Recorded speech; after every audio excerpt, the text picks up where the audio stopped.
नमस्कार, मायस्टोन स्कूलची प्राध्यापिका साजिदा असलम तुमच्या सर्वांचे स्वागत करत आहे।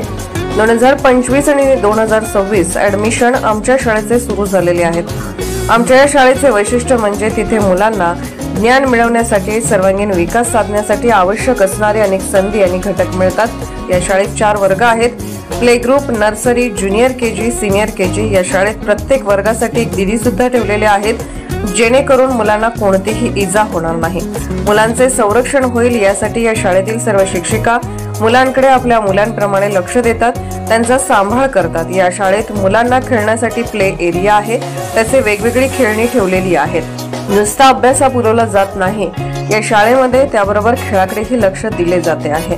या शाळेत ऍक्टिव्हिटी रूम, जिथे की मुलांना स्वतः प्रॅक्टिकल करून कन्सेप्ट समजता येईल, जिथे की क्रीडा आणि कला याच्याकडे सुद्धा लक्ष दिले जात आहे।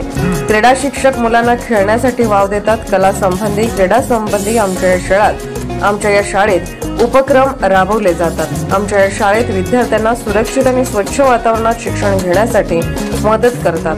विद्यार्थ्यांच्या व्यक्तिमत्व विकासासाठी उपक्रम राबवले जातात। क्षेत्र भेटी हा अनुभव मिळवून देण्यासाठी प्रत्यक्ष क्षेत्राला जाऊन भेट दिली जाते। सांस्कृतिक कार्यक्रमांमधून मुलांमध्ये कलागुणांचा विकास होतो। या शाळेमध्ये टीचर्स ट्रेनिंग दर 3 दिवसाला घेतले जाते। अभ्यासक्रम कुठला चालू आहे याच्यावर सुद्धा मीटिंग असते दर 2 दिवसांनी, जेणेकरून मुलांमध्ये शिक्षणाची गोडी वाढावी आणि नवीन गोष्टी शिकायला मिळतील याच्याकडे लक्ष दिले जाते। मुलांच्या संरक्षणासाठी प्रत्येक वर्गात पूर्ण शाळेत सीसीटीव्ही कॅमेरे बसवलेले आहेत। ही शाळा नक्कीच तुमच्या मुलांसाठी नवीन मार्ग दाखवेल। नव्या गोष्टी, विविध विषयाचे ज्ञान तुमच्या मुलांना नक्की मिळते। आमचा पत्ता आहे डायमंड हॉटेल समोर, प्रीती भोजनालय, बाजूस विश्रामबाग, सांगली।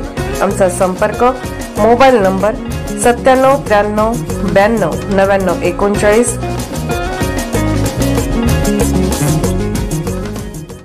पालकमंत्री चंद्रकांत पाटील यांचा नवा आश्वासक पायंडा, स्नेहभोजनातून शासकीय यंत्रणांच्या पाठीवर कौतुकाची थाप। जिल्ह्याच्या विकासाची घोडदौड सुरू ठेवण्यात सांगलीकर म्हणून योगदान द्या, राज्यात जिल्हा अव्वल ठरेल यासाठी प्रयत्न करा, असा वडिलकीचा प्रेमळ सल्ला राज्याचे उच्च व तंत्र शिक्षण मंत्री, संसदीय कार्य मंत्री तथा सांगली जिल्ह्याचे पालकमंत्री चंद्रकांत दादा पाटील यांनी शासकीय यंत्रणा प्रमुखांना दिला। निमित्त होतं जिल्हा नियोजन समितीचा निधी 100% खर्च झाल्याबद्दल प्रमुख यंत्रणांच्या अधिकाऱ्यांच्या स्नेहभोजनाचं।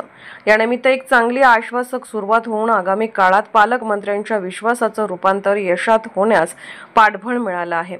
जिल्हा नियोजन समितीचा जवळपास 100% निधी खर्च झाल्यानंतर प्रमुख कार्यान्वयन यंत्रणांच्या अधिकाऱ्यांना आपण एक स्नेहभोजन देऊ, असे फेब्रुवारी महिन्यातील एका बैठकीत पालकमंत्री चंद्रकांत पाटील यांनी घोषित केले होते।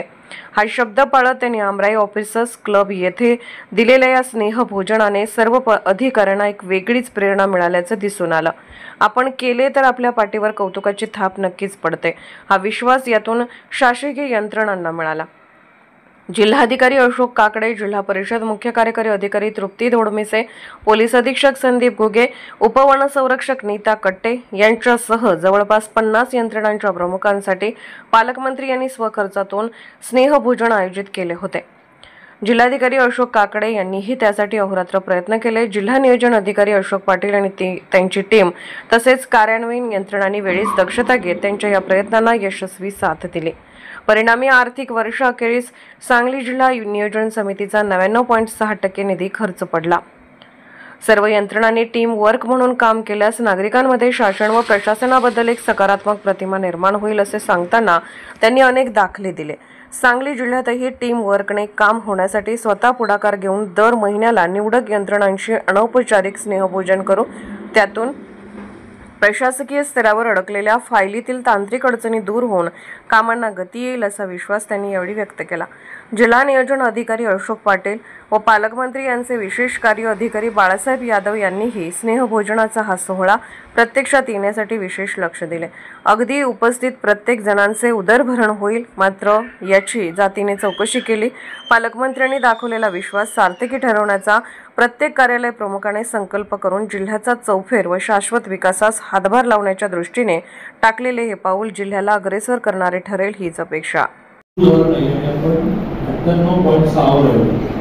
तरीही 99.6 वर्ष तरी आपण खूप मोठी बदल लागल्यामुळे त्या बैठकीच्या वेळेला मी असं म्हटलं होतं की तुम्ही हे 100% मत द्या, आपण एक चांगलं जेवण सगळे एकत्र घेऊ, त्याला मिलिटरीमध्ये पडा करा, त्यामध्ये आउटपोस्ट अधिकाऱ्यांनी सगळ्यांच्या बरोबर निवडलं असतं. त्यामुळे मी ते म्हटलं आणि तो माझा स्वभाव मी निवडलेला आहे, इतकं बोलायचं नाही.